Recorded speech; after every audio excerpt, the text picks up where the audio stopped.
السلام عليكم ورحمة الله وبركاته. أهلا بكم في حلقة جديدة على قناتكم طيور فوق السطح. يا رب تكونوا بألف خير وصحة وسلامة، ويا رب دايما مشاريعكم في تربية الطيور تكون ناجحة ومحققة ليكم كل اللي انتوا بتتمنوه. النهاردة معانا سؤال مهم جدا قريناه في التعليقات وحابين نجاوب عليه. سؤال بيلخص مشاكل الحر كلها.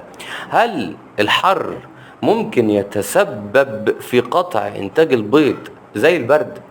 يعني هل احنا دلوقتي في فصل الصيف بنعاني كلنا، احنا كمربيين وكبني ادمين برضو الطيور بتاعتنا بتعاني من ارتفاع درجات الحرارة. هل ارتفاع درجات الحرارة ده ممكن يتسبب بشكل مباشر في قطع انتاج البيض زيه بالظبط زي الشتاء ما كان بيتسبب في قطع انتاج البيض؟ سؤال مهم جدا، وانا عارف ان هو بيدور في دماغك وعايز له اجابة فورا، وانا مش هأخر عليك. لكن قبل اي حاجة اعمل لايك على الفيديو واشتراك في القناة وفعل زر الجرس علشان توصل لك كل الفيديوهات الجديدة اول باول.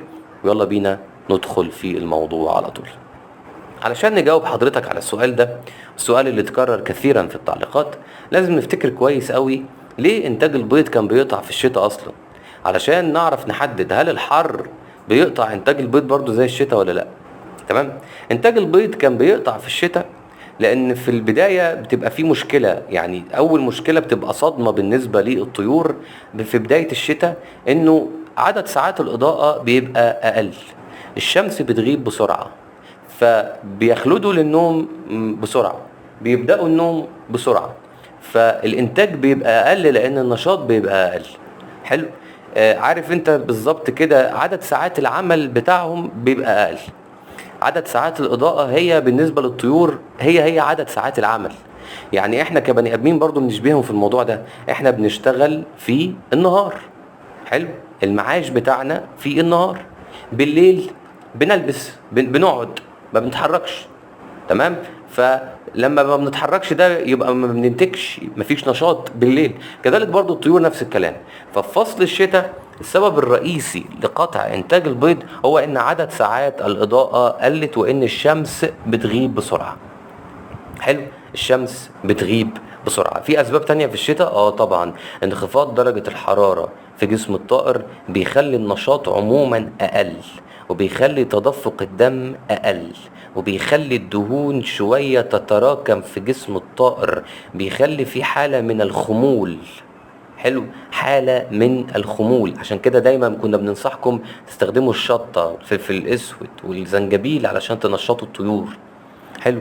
ففصل الشتاء بيقطع فيه انتاج البيض للاسباب دي، وعشان كده بنقول لكم دايما تقدموا اكلات معينه وبصفات معينه تزودوا بيها الانتاج في فصل الشتاء. طب هل في الصيف بتحصل المشاكل دي؟ تعالى كده ركز معايا. في فصل الصيف احنا بنعاني من ارتفاع في درجات الحراره، لكن الشمس مش بتغيب بسرعه، عدد ساعات الإضاءة بيبقى أطول، فترة الإنتاج والنشاط بتبقى أطول. يبقى المفروض إن الإنتاج بتاع البيض ما يقطعش خالص، مش كده؟ الإجابة لأ. لأ، الإجابة لأ. برضو في فصل الصيف انت معرض، الطيور بتاعتك معرضة لقطع انتاج البيض زي فصل الشتاء بالظبط. بس امتى وليه؟ ده السؤال علشان خاطر نعرف نحل المشكلة ونتعامل معاها. امتى تحديدا بيبقى بالظبط زي الميعاد اللي بيقطع فيه انتاج البيض في فصل الشتاء؟ فصل الشتاء بيبقى في يناير وفبراير، الجو برد جدا. الفترة دي خصوصا فبراير بيبقى الجو ساقعة وصعب جدا على اي مخلوق تحمله. صحيح. في فصل الصيف بيبقى فيه شهر اللي هو شهر 8 أغسطس، بيبقى الجو فيه حر جدا، وبيبقى صعب برضو على أي مخلوق إنه يتحمل درجات الحرارة اللي موجودة في أغسطس. كلام سليم، كلام سليم جدا. في الفصل بتاع الصيف في شهر 8 في أغسطس هو ده الوقت اللي ممكن يقطع فيه إنتاج البيض، رغم إن عدد ساعات الإضاءة كبير، ورغم ان فترة الاضاءة بالنهار طويلة، وان الشمس بتغيب متأخر جدا. بس اللي بيقطع انتاج البيض في فصل الصيف في شهر اغسطس تحديدا هو الاجهاد الحراري اللي انت من الصعب تتعامل معاه الا بحل واحد، وانا هقولك عليه. هقول لك عليه خلال الفيديو. بس اهم حاجة احنا كده جاوبنا على السؤال، واجابة السؤال بتكمن في انتاج البيض بيقل وبيتقطع في اغسطس تحديدا شهر 8، لان الشهر ده درجة الحرارة فيه لا يمكن تحملها باي شكل، لان زي ما تقول كده جسم الطائر بيبقى عامل كأنه في شواية، كأنك حطيت الجسم ده في شواية وطبخته وعايز تاكله. تمام. فدرجات الحرارة المرتفعة دي بتدخل الطائر في حالة من الإجهاد الحراري والإرهاق. بتحس ان الطائر مرهق، مش عارف يتحرك، مش عارف ياكل، ملوش شهية. كل اللي عايزه ان هو ياكل خضروات ويشرب مية، وحتى دول ممكن مع الوقت يفقد الشهية ناحيتهم، لانه ما عندوش اي نوع من انواع القدرة على تحمل ارتفاع درجات الحرارة. في حاجات كتيرة جدا ممكن تستعملها لخفض درجة الحرارة، لكن افضل حاجة فيهم هي الادوية، ودواء معين. انا بكلمك عن شهر 8.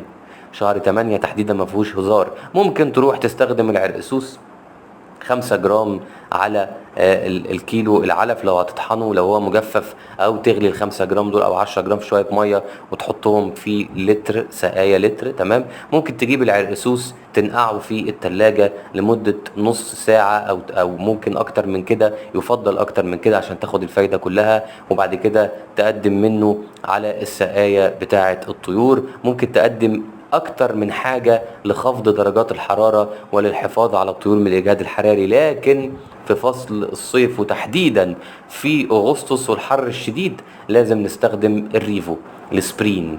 ده مهم جدا، ده مفعوله مفعول ساحر على الطيور، بيخلي الطيور بتاعتك فعلا من جوه تلاجة، من جوه باردة، لانه بيخفض درجة الحرارة من داخل جسم الطائر، وده اهم شيء. لو جلد الطائر من بره هو اللي سخن ده مش هيتأذي. الاجهاد الحراري مش معناه ان جلد الطائر سخن، لا، الاجهاد الحراري ان معناه ان الجسم من جوه سخن، الجسم كله من جوه سخن، المعدة، الكلى، الكبد، الصدر من جوه، الاكل اللي بيتهضم، كل حاجة جوه سخنة جدا. ده معناه الاجهاد الحراري، زي الحمى كده عند الانسان. تمام. درجة حرارة مرتفعة جدا، بس بتبقى زيادة كمان عن 40، بتبقى داخلة على ال 45 كمان درجة حرارة الطائر بسبب الاجهاد الحراري. استخدم الريفو او الاسبرين. مهم جدا انك تحط برشامة على السقاية في الايام اللي داخلة علينا دي في شهر 8، وابدأ من دلوقتي. غير مكلفة، نسبيا رخيص، لكن الطيور بتاعتك اكيد غالية عليك وبتستفيد منها، وكده انتاج البيض عمره ابدا ما هيتقطع في شهر 8، وهتحافظ على معدل الانتاج عندك ثابت وطبيعي في عز الحر. ده كان الفيديو. ما تنساش قبل ما تمشي تعمل لايك على الفيديو واشتراك في القناة وتفعل زر الجرس علشان توصلك كل الفيديوهات الجديدة أول بأول، ونشوفك على ألف خير في حلقات جديدة، والسلام عليكم ورحمة الله وبركاته.